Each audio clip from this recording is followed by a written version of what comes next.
মধ্যবিত্ত নারীর জীবনটা সহজ নয়। সকাল থেকে রাত পর্যন্ত সংসার, সন্তান আর হাজারো দায়িত্বের মাঝে নিজের স্বপ্নগুলো লুকিয়ে থাকে। তবুও হাসি মুখে চলতে হয় জীবনের সংগ্রাম। মধ্যবিত্ত নারীদের জীবন মানেই তো দায়িত্ব, ত্যাগ আর নিরন্তর সংগ্রাম। তবুও তো তারা থেমে যায় না, পরিবারের হাসির জন্য প্রতিদিন নতুন করে লড়াই করে। হ্যালো এভরিওয়ান, আসসালামু আলাইকুম। কেমন আছেন সবাই? আলহামদুলিল্লাহ, আমিও ভালো আছি। আমার এই ছোট্ট ব্লগে সবাইকে স্বাগতম। এখানে সকালবেলা আজকে উঠলাম, কিন্তু খুব তাড়াহুড়া লাগছে, কারণ আসলে যেদিন একটু দেরি হয় সব কাজে দেরি হয়, জানেন না কি তাড়াহুড়া, এটা নিতে তো ওটা ভুলে যাই। ছেলে মেয়ে নিয়ে স্কুলে যাব, দুইজনকে রেডি করানো হয়েছে। আজকে নাস্তা বানাইছি, কিন্তু খুব তাড়াহুড়ার মাঝে সব কিছুই আজকে তাড়াহুড়া গেছে। আসলে যেদিন দেরি করে উঠি না, ওই দিন সব কাজে দেরি হয়। খুব তাড়াহুড়ো করে কিন্তু বাচ্চাদের নিয়ে স্কুলে যাচ্ছি, কারণ সময় মতো তার যাইতে হবে, এই জন্য। আর আজকে আমার বাজারও করা লাগবে। আর আজকে সকালে উঠা তাড়াতাড়ি করে নাস্তা বানাইলাম, কারণ হয়েছে যে সকালে উঠতে অনেক দেরি হয়ে গেছে। প্রতিদিন যে টাইমে উঠি, আসলে প্রতিদিন না এক রকমের, আর শরীরটা তো যায় না, তাই একটু উঠতে দেরি হয়, মাঝে মধ্যে অলসতা লাগে, আর শরীরটাও মাঝে মধ্যে ভালো থাকে না, একই টাইম তার ঘুম হয় না। তবুও চেষ্টা করি প্রতিদিন ভোরে ওঠার। এই যে ছেলে মেয়েকে নিয়ে এখন স্কুলে যাইতে আসি, ওদের স্কুলে দিয়ে ক্লাসে বসাইয়া তারপর আবার এসে বাজার করব, কাঁচা বাজার। আমাদের এখানে সকালবেলা বিভিন্ন রকমের বাজার ওঠে। এটা তো মনে করেন আমার বাসার সামনে এই বাজারটা, ওনরা ওপার থেকে, নদীর ওপার নিজস্ব আর কি, গাছের থেকে ওনরা পাইরা নিয়ে আসে, একবারে তাজা ফ্রেশ সবজিগুলো পাওয়া যায়। আর ভিতরে তো এমনি সবজি বাজার আছে, মাছ বাজার আছে। এখানে যেদিন না পাই সেদিন ভিতরে যাই আমি বাজার করি। তো আমি একদিন বাজার চেষ্টা করি, প্রতিদিন বাজার করলে একটু খরচটাও বেশি হয়, এই জন্য সবসময় চেষ্টা করি একদিন বাজার করে দুই একদিন মানে যাতে খেতে পারি। তারপরও তাজা সবজি খেতে খুব মজা হয়। আর চেষ্টা করি, শাক পাতা তো আর কয়েকদিন খাওয়া যায় না। এখান থেকে আমি লাল শাক নিয়েছি। আসলে মনে তো চায় যে অনেক কিছু এখান থেকে কেনাকাটা করি, সবজি দেখলি মনে চায় অনেক কিছু কিনি। এই যে ফাইনালি ঘরে আইয়া পৌঁছাইলাম। এখন যে মানে পরানের ভিতর কি করতেছে নিজেই জানি না, কারণ একবারে অনেক দ্রুত হাঁটাচলা করছি, সকালে হাইটে আইসা আবার বাজার করলাম, আবার তিনতলা পাই উপরে উঠলাম। এখন আর কিছু করব না, বাজারটা রাইখে একটু রেস্ট নেব। তারপর হয়েছে যে রান্নাঘরে ঢুকবো, কারণ রান্নাঘরে যদি আমি ঢুকি তাহলে একবারে সম্পূর্ণ কাজ শেষ করে তারপর বের হব। কারণ রান্নাঘরে ঢুকবো, আবার ফ্যানের বাতাস খাবো, এই জন্য একটু রেস্ট নিলাম। এবার ব্যালকনিতে গেলাম, যে দেখি যে আমার পুর্তুলিকা গাছের ফুলগুলো মাশাআল্লাহ অনেক সুন্দর ফুটছে। লোভ সামলাইতে পারলাম না, কই আমার আপু ভাইয়াগুলো একটু শেয়ার করি। প্রতিদিনই ফোটে, কিন্তু মাঝে মধ্যে এর সাথে বেশিও ফোটে দেখছি। আর কালার, ফুলের কালারগুলো সেই সুন্দর, অনেক ভালো লাগে। তাই এখানে আমি আবার সবজি নিয়ে ফ্যানের তলে একটু বসলাম, কারণ প্রচণ্ড গরম। এখন কিন্তু বৃষ্টি যদিও পড়ে, ভ্যাপসা একটা গরম থাকে, তারপর আবার রোদ উঠলে আরও অনেক গরম হয়। এই জন্য আর কি, এই যে ভেন্ডিও নিয়েছি ওনার কাছ থেকে। আর রেহা, আমরা এটা রেহা কই, আপনারা কি কন কমেন্ট করে জানাইবেন। আমাদের বরিশালের ভাষায় রেহা কয়, আর এদিকে কহি কয়, নারায়ণগঞ্জের এদিকে কহি কয়। তো আমরা কহি টুই কই না, রেহাই কই। আর এখন হয়েছে লাল শাকগুলা বাইসা নিতে আসি, গোড়াগুলো ফালাইয়ে সুন্দর করে বাইসা নেবো। আর এই লাল শাকগুলোর ভিতরে পাতা একটু মানে পচা পচা, মানে একবারে এই শাকগুলো তো একবারে নরম, মানে বেশি তাজা থাকে না বেশিক্ষণ। মনে করেন আজকে যদি শাক তোলে কালকে সকাল পর্যন্ত আর কি। তা আমি ব্যালকনির সরাসরি বইছি, যাতে বাহিরের বাতাসটাও আমি পাই আর ফ্যানের বাতাসটাও পাই। একবারে দরজা জানলা সব খুলে দিছি, বাইরের বাতাসটা যদি আসে ভিতরে তাহলে মনে করেন ভালো লাগে, আর একবারে পরিষ্কার পড়তে আছে। আমি কিন্তু লাইট জ্বালাই নাই, বাহিরের জানলা থেকে ব্যালকনি থেকে যে আলোটা পড়তে আছে ওখান থেকে আর কি, মানে এত পরিষ্কার দেখা যায়। এই জন্য এখানেই বসলাম, আর আজকে রান্নাঘরে যাই বসলাম না, কারণ অনেক গরম লাগতে আছে। আর কথা বলতেছিলাম, এখানে আমি ভয়েসও দিয়েছিলাম, তো ভয়েসটা আমি রিমুভ করে দিয়ে নিজে একটু কথা বলি, মাঝে মধ্যে নিজে কথা বললে ভালোও লাগে, এই জন্য আর কি।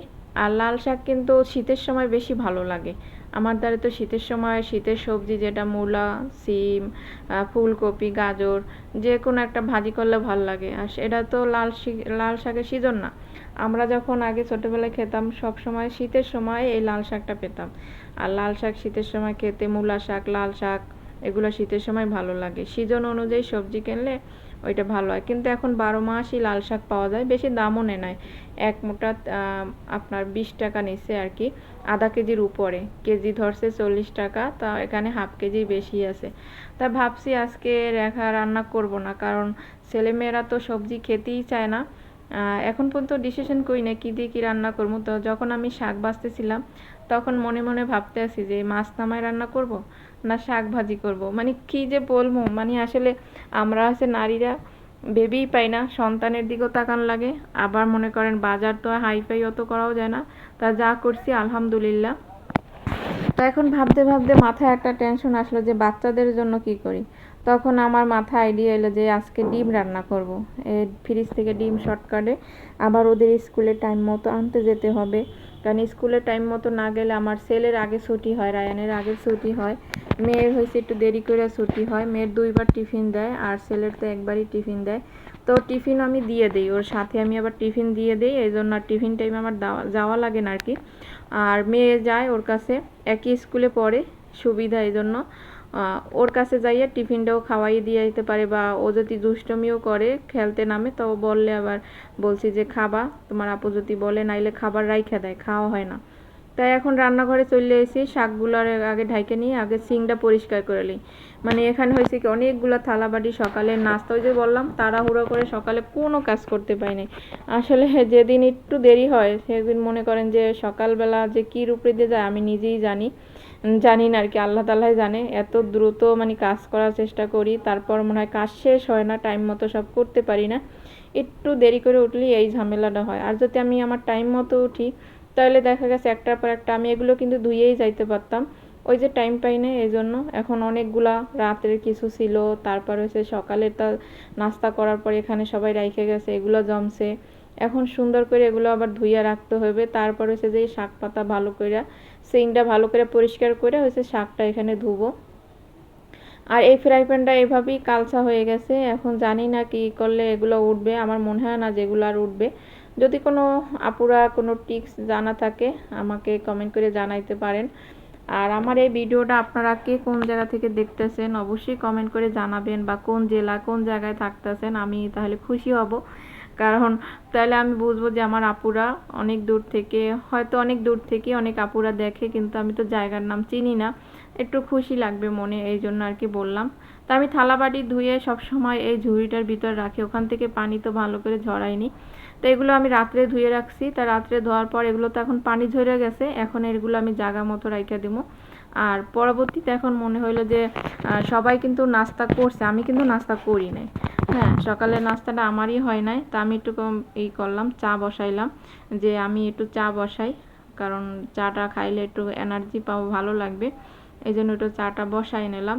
আর আমি তো আর চুলাটা একটু পরিষ্কার করব, কারণ সকালবেলা তাড়াহুড়ো করে করছি, রাত্রেও চুলা পরিষ্কার করা হয় নাই, এজন্য আগে চুলাটা একটু পরিষ্কার করি, চাটা হইতে থাক। কারণ চুলা পরিষ্কার না করলে আবার রান্না করতে ভালো লাগবে না, মানে আমার কাছে জানি কেমন জানি লাগে। আমি সব সময় চেষ্টা করি চুলাটা একটু পরিষ্কার করে তারপর রান্নাটা বসানোর চেষ্টা করি, মানে যাতে একটু ভালো লাগে। একটা জিনিস রান্নার সময় যদি পইড়াও যায় তাহলে কিন্তু উঠাইতে একটা রুচিতে আসে, এই জন্য আর কি। এখানে পাটা পুতোটা রাখছি, আমি মশলা বাটা মশলাই বেশি খাই, ব্লেন্ডার করি না বেশি একটা, ওই আদা রসুন একটু সপ্তাহখানিকেরটা একবারে ব্লেন্ডার করি। কিন্তু দেখা গেছে হঠাৎ করে একটু বাটা মশলা প্রয়োজন হয়, তখন আমি ওই পাটাটা ওখানে বিছাইয়া ওখানে, আসলে রান্নাঘরে একবারে জায়গা কম, ছোট রান্নাঘর, তা ভাড়া বাসায় তার সব কিছু তার মন মতো হইবে না, তা যা আছে আলহামদুলিল্লাহ। আমার এখানে কিন্তু অন্য একটা চুলা ছিল, ওই চুলাটা হয়েছে কি অটো গ্যাস, কিন্তু আপনার যখন গ্যাসটা একটু কমে আসে তখন গ্যাসটা অনেক কম ওঠে।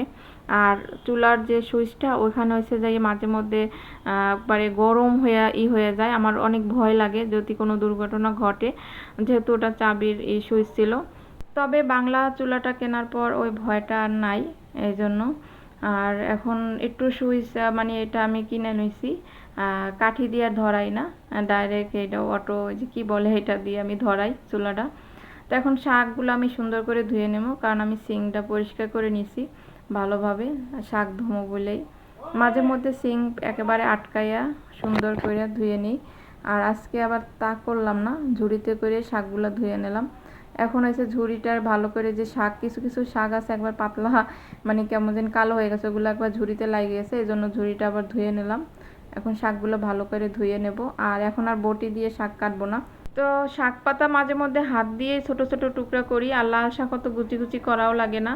এখন এই কাঁচিটা দিয়ে সুন্দর করে আমি এই কাটবো। এটা হয়েছে যাইয়া আমি মাছ কাটা বা চিংড়ি মাছের ইটি ফালানোর লেগে, মানে শর্টকাটে কাঁচামরিচ যে কোনো জিনিস শর্টকাটে এই কাঁচি দিয়ে কাটলে আমার খুব সহজ হয় তাড়াতাড়ি। শাকগুলো আমি খুব তাড়াতাড়ি করে কাটে নিতেছি। আসলে লাল শাক কাটতে অত ঝামেলা লাগে না, হাত দিয়েও টুকরো করা যায়, তা কাঁচি দিয়ে খুব তাড়াতাড়ি কাটলাম। এদিক দিয়ে আমার চাটাও কিন্তু হয়ে গেছে। দেখেন চা বসাই দিয়ে আমি কত কাজ করলাম, আর এদিক দিয়ে চা হয়ে গেছে। এখন চা খেতে খেতেও কিন্তু আমি এখন কাজ করব, শুধু বসে বসে চা খাবো না, কারণ আবার স্কুলে আনতে যেতে হবে। ভাবছি যদি আমি কাজ কমপ্লিট করে যাই তাও হবে না, কিছুটা যদি আগায় রেখে যাই তাহলে আমার অনেক উপকার হবে। অর্ধেক কাজ করে রাখলে অনেক আগাইবে আমার, তাই চিন্তা করলাম যে চা খেতে খেতে বাকি কাজগুলো যা পারি সময়ের মধ্যে করতে থাকবো। এদিক দিয়ে ডিম সেদ্ধ বসাই দিছি, ভাবছি যে এখন লাল শাকটাও বসাই দেবো, কারণ লাল শাক হইতে আর সময় লাগবে না, অল্পতেই তাড়াতাড়ি হয়ে যাবে। আমি কিন্তু খুব তাড়াতাড়ি করেই কাজগুলো করতে আছি, ঝটফট করে। তা ডিম ওই চুলায় নিয়ে দিছি, ডিমটা ওখানে তাড়াতাড়ি সেদ্ধ হয়েও গেছে প্রায়। আমি এখন লাল শাকটা বসাই দেবো। আর লাল শাক হইতে কিন্তু সময় লাগে না, খুব তাড়াতাড়ি হয়ে যায়। আর যদি দেখা গেছে একটু ঝোলের তরকারি হয় বা মাংস টাইপের হয়, তাহলে আমি কি করি, অল্প জাল দিয়ে একেবারে নিবু নিবু জাল রাইখা ঢাইকা ভালো করে রাইখা যাই। আর এছাড়া অন্য কোনো তরকারি আমি ওইভাবে রাখি না, কারণ তাহলে এক একটা তরকারির এক এক রকম একটা স্বাদ আছে। যদি আপনি চুলার নিচে মানে নিবু নিবু জালে দেন, তরকারিটা ওরকম স্বাদ পাওয়া যায় না।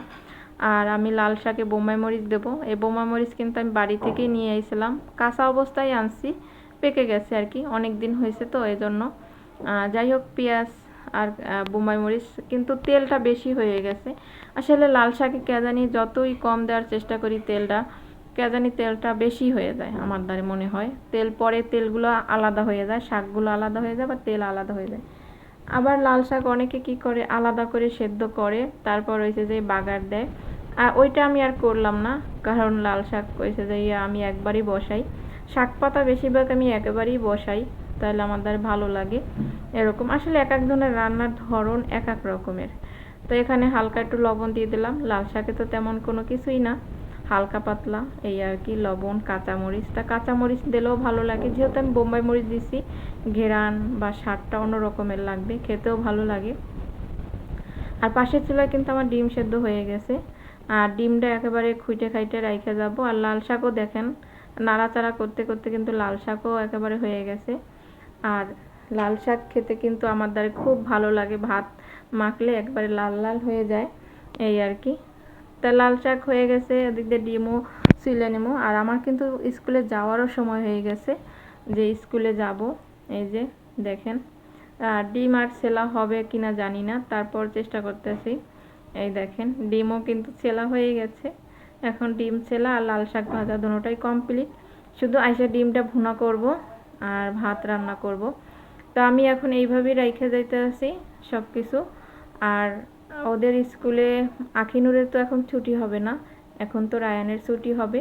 তো রায়ানকে নিয়ে এসে বাকি কাজগুলো আর কি করব। প্রতিটা নারীরই কিন্তু এভাবে সংগ্রাম করে চলতে হয়। আসলে আমাদের দরদটা কেউ বোঝে না, দিন শেষে আমরা তো আর কিছুই করি না, এইটারই একটা নাম হয়ে যায়। তা আমি কিন্তু স্কুল থেকে আসছি, আসার পরে আমার এখন এক সাইডে ভাত বসাই দেব, আর এক সাইডে হচ্ছে যে ডিম ভাজা একবারে ভুনা করে ফেলবো। তাহলে কিন্তু আমার রান্না বান্নার জন্য, আমি রান্নাঘরে আসলে চেষ্টা করি একটু দ্রুত কাজ করার, কারণ রান্নার কাজটা আমার খুব কঠিন লাগে। তারপর করার কিছু নাই, এটাই তো আমাদের জীবন, রান্না সংসার সব কিছু। তবে আমি যাই রান্না করি না কেন, আমি ভালোবেসে রান্না করি, মন দিয়ে রান্না করি, কারণ রান্নাটা যেন স্বাদ দ্বিগুণ হয়, যাতে কেউ বলতে না পারে যে আজকে রান্নাটা খারাপ হয়েছে। চেষ্টা করি সব সময়, কিন্তু আমার ঘরের লোক সবাই ভালো বলে, জানি না কতটুকু আমি ভালো রান্না করতে পারি আর কি। যখন আমি ডিম ভাজতেছিলাম ওই পাশে কে দেখছেন আমার লাল শাকও কিন্তু একটুখানি হয়ে গেছে। তা ওই যে বাচ্চারা খায় না সবজি, এর ভিতরে গুড়ি গুড়ি বৃষ্টি নামে শুরু হয়েছে। মানে আমি যখন রায়ানরে নিয়ে ভিতরে ঢুকছি তখনই দেখছি বাতাস মেঘ সব কিছু একাকার। মানে আজকের দিনটা বললাম না, সকাল থেকে সেই দৌড়ের উপরে, রাস্তাঘাটে একটু নিরিবিলি হাঁটবো তারও উপায় নাই, প্রকৃতির ডাকে সবসময় আমাকে মানে দৌড়ে রূপেই থাকতে হয়। যাই হোক, বৃষ্টি পড়তেছে, ভালো লাগতেছে, কিন্তু গরম আর কমতেছে না, কারণ রান্নাঘরে যেহেতু আসি। আর এখন বৃষ্টি পড়লে ওইভাবে অত আমার কাছে ঠান্ডা মনে হয় না, যতক্ষণ পর্যন্ত একটা বাতাস বা একটা কিছু না হয় সাথে। আর গুড়ি গুড়ি বৃষ্টি আবার রোদ, এতে কিন্তু একটু ভ্যাপসা ভ্যাপসা একটা গরমই হয়। তো আমি রান্নার যে ডিমে যে মশলাটা, বেশি আহামরি তেমন মশলা দেইনি এখানে। পেঁয়াজটা ভেজে একটু আদা রসুন বাটা, একটু জিরা বাটা দিয়েছি, এই আর কি। আর ওরা তো একটু অল্প ঝাল খায়, ঝালটা আমি কম দিছি। আর সাথে কিন্তু ডাউল আছে, আগামী মানে গতকালকে যে ডাউলটা রান্না করছি ওই ডাউল ছিল, এই জন্য আর বেশি কিছু করলাম না। এইটি আমাদের হয়ে যাবে আলহামদুলিল্লাহ। ভাতও দিক দিয়ে হয়ে গেছে। আর এখন আমি সব বাকি কাজগুলো করব। সবাই ভালো থাকবেন। আল্লাহ হাফেজ।